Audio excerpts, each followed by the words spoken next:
Bien, tout d'abord, bonjour à toutes et à tous. Je suis Laurent Freinet, je suis enseignant en fait en histoire-géographie. Je suis un ancien élève de l'université Lyon 3. Voilà, j'ai eu un concours d'enseignant certifié en histoire-géographie. Auparavant, j'ai fait mes études à l'université, que j'ai un petit peu de mal à quitter. Donc, j'ai participé aussi à un projet avec des étudiants japonais. Et donc je me présente à vous aujourd'hui pour vous présenter, des séances sur la Première Guerre mondiale, mais surtout son renouvellement historiographique, puisque vous le savez, on a fêté le centenaire de l'événement et les approches, des enseignants ont beaucoup changé et notamment des historiens, bien sûr. Ils ont complètement renouvelé la façon dont on avait appris cette période historique à l'école. Et voilà, moi, je suis vraiment passionné par cette période. Je l'avais travaillé dans un premier temps quand j'ai passé mon concours d'enseignant. C'est pour ça que c'est aussi vrai de dire que ce renouvellement s'est pas fait très récemment. Ça a commencé en réalité il y a 25 ans, mais ça s'est accéléré pour le centenaire. Et ce renouvellement est particulièrement intéressant dans la mesure où on s'intéresse beaucoup au culturel de la guerre. Je sais pas, j'imagine que vous en souvenez, mais nous, on avait appris la période avec des tableaux, des dates, beaucoup de batailles, ce genre de choses. Alors, cet aspect m'intéresse beaucoup, mais on s'intéresse énormément, en fait, maintenant aux populations. On va directement à la source pour voir les livrets militaires, ce qu'ont vécu les gens. On s'intéresse au front de l'intérieur, le rôle des femmes, bien évidemment, le rôle des enfants, les enseignants dans les écoles. Et en fait, on se rend compte qu'on apprend beaucoup de choses et que finalement, ce conflit a vraiment changé d'aspect. Et, et donc, voilà, moi, ce que je vous proposerais, bien évidemment, c'est de parcourir ce centenaire. Bon, bah, vous l'avez vu certainement à la télévision, le président de la République de l'époque a invité tout un tas de personnalités. L'Union européenne aussi a eu sa place dans le conflit, vous vous en doutez. On ne présente plus l'Allemagne ou l'Autriche de la même façon aujourd'hui. Et les commémorations ont donné lieu à des nombreuses invitations afin pas de célébrer la guerre, bien évidemment, mais de célébrer plutôt la paix et le fait que finalement l'Allemagne aujourd'hui, c'est le partenaire principal de la France dans l'Union européenne. Et, et du coup, pour l'approche historique de nos séances, voilà, moi j'ai parcouru tout un tas de livres d'historiens qui justement présentent les choses différemment. Voilà un exemple, par exemple, c'est un historien qui s'appelle Audouin Rousseau, qui a travaillé à partir de 3 objets. Lui, il explique la guerre à partir d'un éclat d'obus et il va tout couper en transversal et vraiment expliquer voilà, le rôle d'un médecin. Un éclat d'obus, c'est quoi? Ça va à quelle vitesse? Quelle température? Ça a quel impact sur un corps? Alors, il y a des moments, évidemment, on va être obligé de parler pathologie, ce genre de choses, mais c'est vraiment, vraiment très intéressant parce qu'il va au fond des choses. Et puis, il n'utilise pas seulement l'approche d'un enseignant, d'un chercheur en histoire. Il va voir des médecins légistes, et il se pose vraiment la question, qu'est-ce qui crée la gangrène? Pourquoi on a eu tant de mal à soigner les gens? Est-ce que les médecins ont bien réagi? Vous le savez, les blessures de la Première Guerre mondiale sont des blessures industrielles. Ça n'a rien à voir avec ce qui s'est passé 40, 45 ans avant, en 1870. Et les médecins, voilà, ils sont vraiment trompés. C'est les bouts de tissu qui rentraient dans les corps, finalement, qui provoquaient cette septicémie. Alors, évidemment, l'éclat d'obus, il peut tuer immédiatement, mais on a très mal traité ce genre de choses parce que les médecins n'étaient pas du tout préparés dans leur cursus. Une autre approche, alors qui reste dans la même thématique, c'est celle d'un rare témoignage en fait d'un médecin qui était présent. Étonnamment, ils n'ont pas tellement témoigné, pas tellement écrit. Lui, oui. Donc c'est pour ça que ce témoignage est vraiment très très intéressant. Bon, là encore, on va parler de pathologie, on va parler de son témoignage direct dans les tranchées. C'était un soldat, les médecins. Et finalement, cette approche, ces écrits sont vraiment très intéressants parce que je vous l'ai déjà dit, ils sont très très rares sur la guerre. Alors, une autre approche que je vais nommer, je vais appeler culturelle, ce qui concerne voilà, le vin qui n'a pas manqué dans les tranchées. Nos enseignants à l'époque nous ont parlé des petites fioles de Riclès qu'on retrouve par milliers dans les tranchées encore aujourd'hui, parce que c'est du verre. Mais le vin, on le sait, hein, il n'a pas manqué dans les tranchées. Alors, on pourrait vite tomber sur des raccourcis historiques. Voilà, on les a saoulés pour partir à l'assaut. Bon, on servait surtout un peu de gnôle avant de monter à l'assaut. Mais le vin, voilà, bah, il fait partie hein, de la culture des tranchées. Vous le savez, hein, on taillait des obus. Bah, le vin, il était vraiment omniprésent. Il y a des historiens hein, qui montrent hein, les quantités qui étaient distribuées aux soldats. Mais c'est pas que ça. J'évoquerai aussi le fameux camembert. Camembert faisait partie de la ration du poilu. C'est pour ça qu'il est aussi populaire aujourd'hui. Tout un tas d'éléments, voilà, de la culture, de l'alimentation, qu'est-ce qu'un barda, qu'est-ce qui se transportait, pourquoi. Voilà, on sait que c'était très lourd, encombrant, pas toujours utile, mais voilà, on va voir tout ça avec un certain nombre de problématiques, parce qu'il n'y avait pas un lobby du vin aussi, bien évidemment. Donc la guerre, hein, la vie politique, on ne vote plus, il n'y a plus d'élections pendant la guerre, mais il y a des gens qui sont quand même présents, qui font pression sur les politiques. Et puis de toute façon, la guerre n'est pas linéaire non plus. Il y a des périodes où ça se passe beaucoup moins bien, que ce soit sur le terrain ou au niveau des politiques. Et ces lobbies bah, vont agir hein, pour placer, enfin, pour mettre en avant leurs propres intérêts. Alors, une autre approche aussi très intéressante, bah, c'est celle des personnes, des gens qui vont intervenir pour faire la guerre avec la France. Alors, un premier exemple très intéressant, bah, l'Indochine, hein, les Vietnamiens qui sont venus. Alors ça, en général, moi, on m'en a jamais parlé quand j'étais au collège, ni au lycée. Et en fait, c'est passionnant. Donc, on va voir qu'on a à peu près 40-50 000 personnes qui vont venir avec des contrats spécifiques. Quel a été leur rôle? Est-ce qu'ils ont servi dans les tranchées? Est-ce qu'il y a eu des stéréotypes, des préjugés? Bon, bah, je vous le dis tout de suite, hein, les Vietnamiens qui sont venus, voilà, les préjugés, les stéréotypes, c'était pour les faire travailler dans les usines. On pensait qu'ils ne feraient pas de bons soldats, qu'ils étaient trop fragiles. Alors, on va essayer de démêler le vrai du faux. Bon, bien évidemment, les stéréotypes sont très présents, mais c'est vraiment une approche que moi je trouve intéressante de voir qui sont ces gens, comment sont-ils venus, les modalités de recrutement, est-ce qu'ils travaillaient comme des ouvriers français, est-ce qu'ils étaient surveillés par des militaires? Non, ils étaient sous contrat militaire. Donc ça permettait voilà, de mettre un cadre beaucoup plus rigide au travail et voilà, de voir finalement, de permettre de voir, de se rendre compte bah, qu'ils ont eu un rôle pendant la guerre. Cette année, j'ai rajouté un deuxième ouvrage sur l'Italie. Voilà, en France, il y a beaucoup de gens qui sont d'origine italienne. Donc, ça permet aussi parfois bah, voilà, de se retrouver dans ce genre d'approche historique. Et ben, l'Italie, hein, qui est devenue l'allié de la France pendant la guerre, en plein milieu du conflit, bah, finalement, elle a livré à la France 160 000, 170 000 personnes qui vont intervenir. Moi, très honnêtement, j'en avais vaguement entendu parler, mais il y a eu un rôle énorme de l'Italie, hein, finalement, avec des négociations, bien sûr, parce que les Italiens n'ont pas envoyé autant de personnes pour rien. Ils avaient besoin de main-d'œuvre eux aussi.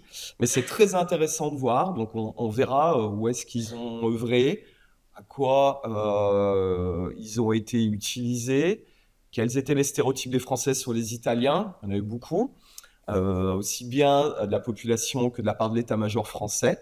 Et puis finalement, bah voilà, le nombre de personnes, malheureusement, d'origine italienne, enfin carrément italien, qui sont morts pendant la Première Guerre mondiale.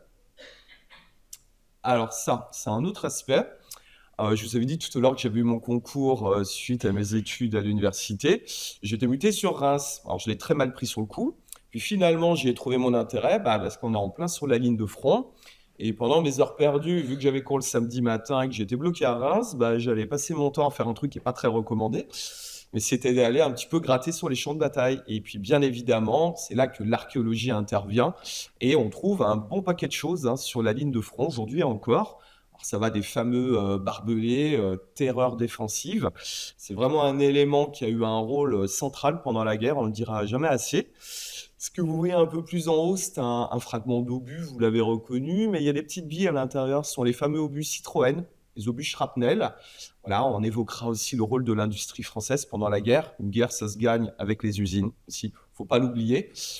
Une douille de cartouches française, puisque vous voyez sur la droite, ce sont comment dire, des prélèvements du terrain, du sol. On voit un sol crayeux, tout blanc.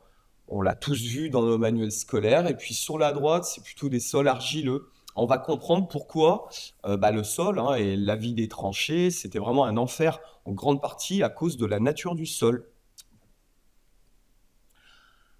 Alors ça, c'est la partie généalogique. Donc à gauche, bon bah moi je suis passionné, donc j'ai fait mes recherches. Ça c'est mon arrière-grand-père en fait.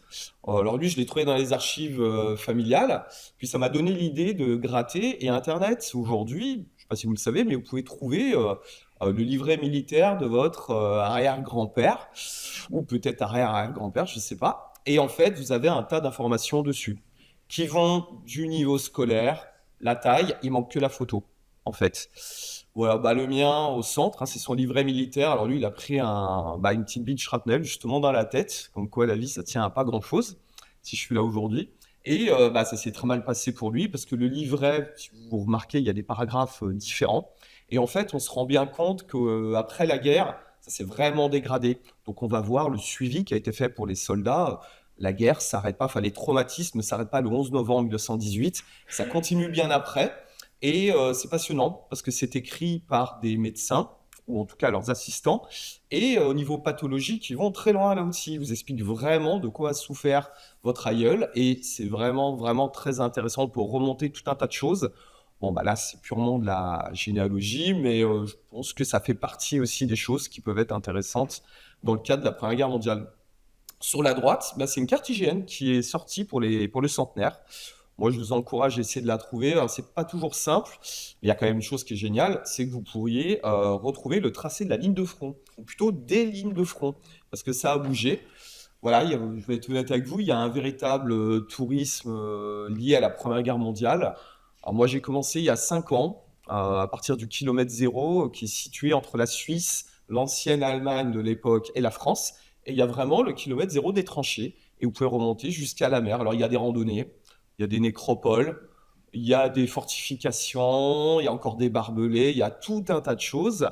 On n'est pas obligé de gratter comme moi et de prendre certains risques, mais vous pouvez vraiment voir vraiment beaucoup, beaucoup de choses. Bon, moi, je trouve ça passionnant. Tous les ans, je passe 15 jours. Je définis un secteur et j'y retourne. J'ai acheté un drone aussi, donc du coup, ça me permet de filmer ça de haut. À des endroits, on peut pas, malheureusement, parce qu'il y a, je sais pas si vous êtes intéressé à la question, mais il y a des zones où on peut voler, d'autres où on peut pas voler. Mais on peut quand même passer pas trop loin, zoomer, et on voit vraiment bien parce que les capteurs sont très très puissants. Et ça permet de découvrir d'autres choses, notamment le chemin des dames en drone. C'est vraiment intéressant avec la nature du sol, et on comprend pourquoi ça s'est très mal passé pour nous cette période. Voilà, encore une chose que vous pouvez découvrir sur la ligne de front. Ça, c'est une explosion, un cratère lié à des mines, la guerre des mines. Voilà, moi, j'ai découvert ça. Ça m'a coûté 2 tics collés à ma jambe, donc ça m'a fait perdre une journée, donc j'y retournerai plus. Faut pas descendre au fond parce que les herbes sont assez hautes. Mais bon, voilà, ça fait partie des aventures d'un historien géographe de terrain, on va dire. Euh, alors, l'une des dernières parties, qui est évidemment pas très joyeuse, sont ces fameux cimetières militaires. Très, très, très intéressant à étudier parce qu'on voit que c'est un espace de vie, en fait. Il y a des gens qui travaillent. Vous allez avoir tout un tas de jardiniers. Alors, vous vous doutez bien que je les ai assez rapidement interceptés pour savoir comment ça se passait. Voilà, ça dépend des pays, en fait. Il y a des fonds. Les Américains, eux, c'est le ministère de la Guerre. Les Britanniques, c'est le Commonwealth qui paie des jardiniers français pour entretenir. Je suis allé jusqu'à Ypres, en fait, en Belgique, et j'ai eu beaucoup de chance parce qu'il y avait une exposition justement c'est un secteur britannique, sur les cimetières militaires britanniques. Et en fait, c'était vraiment très bien expliqué. Par exemple, on peut découvrir que les rosiers que vous voyez là, c'est une espèce qui a été vraiment créée pour être placée dans les cimetières et pas monter trop haut et pas masquer les noms des soldats et en fait recouvrir la stèle. Et moi je trouve que, enfin, il y a vraiment tout un tas de choses à explorer. Bon, il y a un registre à l'entrée, vous voyez tout ce qu'il y a. Enfin, l'aménagement est vraiment très très bien fait. Et pour terminer sur les cimetières britanniques, il y a quand même une particularité qui est, moi je trouve très intéressante, c'est qu'ils enterrent leurs morts à l'endroit où ils sont décédés, où ils sont tombés. Nous, on le faisait au moment de la guerre, rapidement, évidemment, pour des questions d'hygiène. Mais dans les années 20, on a regroupé tous nos morts dans de grandes nécropoles. Les Allemands ont fait pareil, mais pas les Britanniques. Eux, les cimetières, de temps en temps, il y a des cimetières où il y a 20 stèles. C'est vraiment l'endroit où un bataillon a été décimé. Et c'est quand même une particularité. Enfin, moi, je trouve ça très intéressant. J'aime bien leur approche. Bon, je ne vais pas évoquer que les cimetières britanniques, mais j'ai trouvé que c'était vraiment, pour moi, les plus intéressants. Voilà, pour terminer, il y aura une partie aussi qui sera consacrée au travail d'un tas de passionnés qui procèdent à des reconstitutions historiques. Donc, comme vous le voyez sur l'image, hein, ils ont recréé des champs de bataille. C'est souvent les scolaires hein, qui y vont, mais voilà, c'est en libre accès. On peut y aller hein, quand on parcourt la ligne de front. Bon, on arrive quand même à se rendre compte d'un certain nombre de choses. On peut voir, alors il y a des moments, des endroits, c'est un peu dangereux quand même. Il y a encore des trous de mines, des galeries qui sont creusées. Mais on peut, enfin moi je trouve ça vraiment intéressant de voir tous ces passionnés qui bénévolement, voilà, refont vivre ces tranchées. Alors il y a des parties évidemment beaucoup plus récentes, hein, quand ils mettent les rondins de bois, c'est vraiment d'aujourd'hui. Mais le reste, autant qu'ils peuvent le faire, ils récupèrent le matériel d'époque, ils le réutilisent et ils nous refont vivre finalement ce qu'ont vécu très certainement un membre de notre famille à l'époque. Et je crois que c'est terminé. Voilà. Oui, bien sûr. Oui. Oui. Oui. Il y a des membres qui fusent de l'enseignement, etc. Oui, je pense. Alors, je vais peut-être vous. Ah ouais. Moi, dans ma famille, on était, je suppose peut-être comme vous, hein, touchés par la guerre. Moi, je parle pas l'allemand. On m'a fait comprendre en fin de cinquième qu'il fallait pas que je prenne allemand au collège. Bon, ça, c'est plus par rapport à la Deuxième Guerre mondiale. Bon, voilà, hein, l'historien essaye d'être neutre. L'histoire familiale est assez différente parfois. Mais bien sûr que oui, en Allemagne, que ce soit pour la Première, la Deuxième Guerre mondiale, ils ont partagé ces nouvelles approches historiques. Alors là, je vais parler de la Deuxième Guerre mondiale. Par exemple, les Japonais, non. Les Japonais, on serait amené à ouvrir un livre d'histoire japonais sur la Deuxième Guerre mondiale. On serait très étonné parce qu'on pourrait trouver à l'intérieur. Sur la Première Guerre mondiale, un livre d'histoire turc, je pense, il y a tout un tas de passages, je pense, qui sont, voilà, on va dire, politisés, pas vraiment renouvelés, ou peut-être utilisés, mais on reste très prudent avec ces approches-là. On n'est pas parfait, nous non plus, hein. Par exemple, les Italiens qui sont venus, les 160-170 000 Italiens, on l'a masqué pendant longtemps, et notamment à partir de la Deuxième Guerre mondiale, quand ils nous ont attaqués dans les Alpes. Pendant un moment, on leur a pas pardonné d'être passé avec les Allemands et d'avoir attaqué au moment où on était en pleine débâcle. Donc, il ne faut pas oublier que même un historien, quand il travaille, il est souvent payé par l'État. Parfois, bon, aujourd'hui, on a plus de liberté, j'ai envie de dire, mais à l'époque, je ne suis pas certain qu'on pouvait vraiment dire tout ce qu'on pensait, hein. Mais oui, en Allemagne, ils partagent ces approches. Et puis même, de toute façon, les problématiques ont été renouvelées pour le plus jamais ça, pour que ce soit vraiment la der des der. Et on éduque nos enfants, pour terminer là-dessus, aujourd'hui, pour construire l'Europe, pas pour avoir une revanche ou je ne sais quoi. Bah,